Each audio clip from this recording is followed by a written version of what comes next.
If you're here, you probably love stories. And if you love stories and you're anything like me, you get your stories in whatever medium you can, whether that's novels, movies, TV, or something else. While there's nothing quite like reading for me, I am obsessed with certain favorite shows. Trying is one of them. Schitt's Creek is another one. Today, I want to share 4 things that TV shows can teach us about writing more compelling characters in our fiction. Let's go.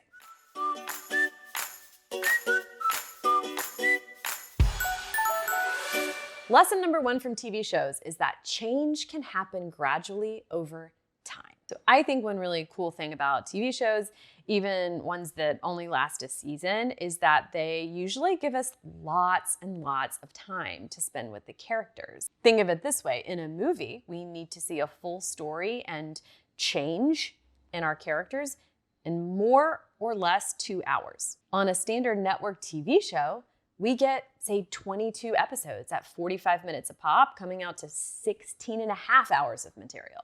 That is a lot more time to tell a story and to be spending with its character. So TV shows, when they're well written, can show us incremental change, and the characters in season 1 will likely feel like really different people by the end of, say, season 4. And this is something we can really learn from in writing characters in fiction. We want them to be different at the end than they are at the beginning. And we want them to change because of the events that they experience in our story. But often we might think that that change needs to happen quickly. This is a mistake that I see new writers making often. But it doesn't have to happen quickly.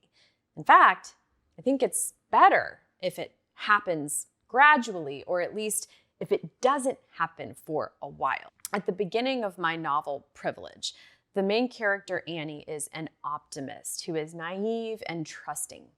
She believes that justice exists in the world and that it just happens because why wouldn't it? And then she's wronged. And by the end of the story, she has learned that the institution she believed would bring her justice, her college, wouldn't.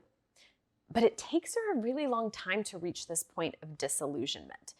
If the disillusionment had happened in the first chapter or even the 5th chapter, that would have felt too quick, and the novel would have had to have gone somewhere totally different to justify another 30 chapters.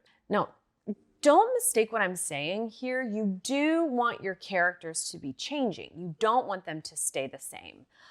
But you just don't need that change to happen too soon or too early. It can be happening incrementally, or it can happen abruptly, but after some time has passed, after they have undergone events and experiences in your story. Lesson number 2 on character development that we can learn from TV shows is to demonstrate character through behavior. Like in movies, TV shows usually show us characters and events through the objective perspective of the camera, right? Unlike in novels, we don't get to delve into the psyche of the character through words unless there's a voiceover, which is rare. Instead, what we learn about them is learned through observing their behavior, the actions they're taking, their facial expressions, and what they're saying.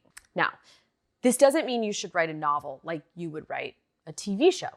You shouldn't. You want to get into the characters' heads in a novel because you can. If you're not going to get into your characters' heads in your fiction, you would just write a TV show or a screenplay. But showing your reader what characters are like through their behavior is a great storytelling tool that we can learn from TV. For example, take the classic medical drama ER, a series about the doctors and nurses of the County General Emergency Room in Chicago handling patients while juggling their personal lives. In the premiere episode of ER, we learn things about the personalities of the characters through the way they behave at work. We know medical student John Carter is probably wealthy and privileged because the rest of the staff makes fun of his tailored lab coat, which in turn tells us that the staff are probably not as wealthy and privileged. We know resident Susan Lewis prioritizes her patients over hospital rules because she gives a man an unofficial cancer diagnosis when he begs her to tell him the truth. We're discovering who these characters are from the things they're doing and the ways they behave.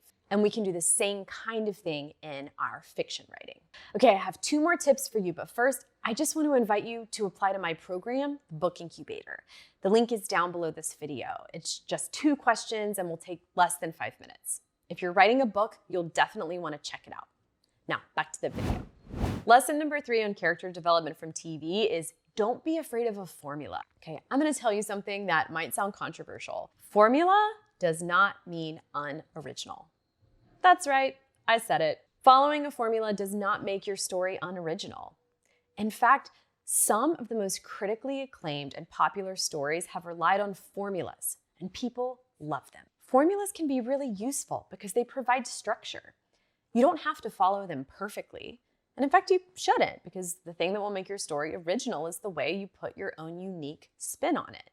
But that's where the magic happens. And TV does this all the time. Some of the longest running TV shows have lasted as long as they have because they use formulas and they execute them really well. A great example of this is Law & Order.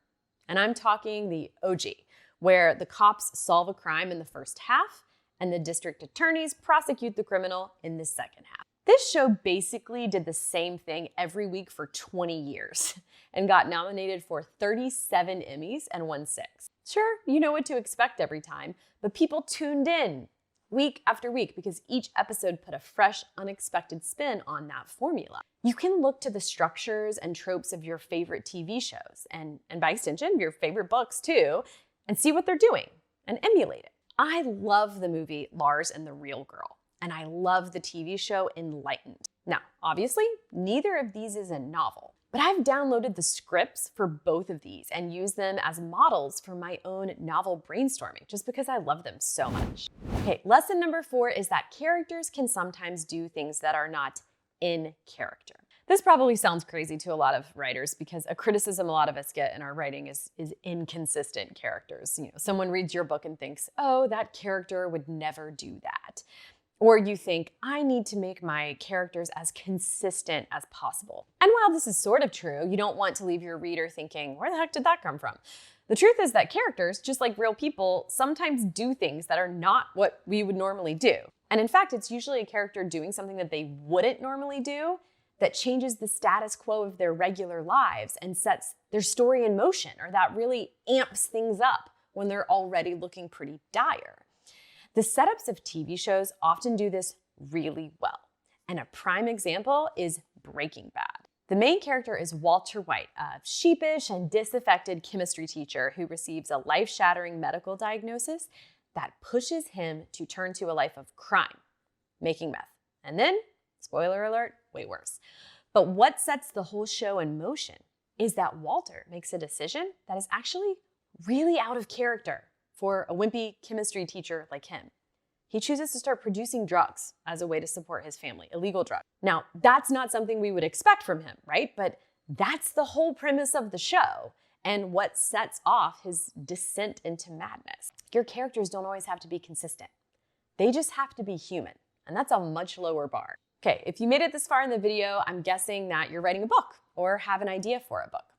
And if so, I would love to hear from you. When I'm not writing, my mission in life is to help writers write their dream books. I love it, I live for it. If you're curious to know more, I have a free video walking you through my exact process for writing a book, and you can get it by clicking below and answering just 2 questions to apply to my program, the Book Incubator. You can get the video whether you join or not. There's not pressure to enroll. So just click below to tell me a little bit about you and your book or your book idea. I'm so excited to hear from you.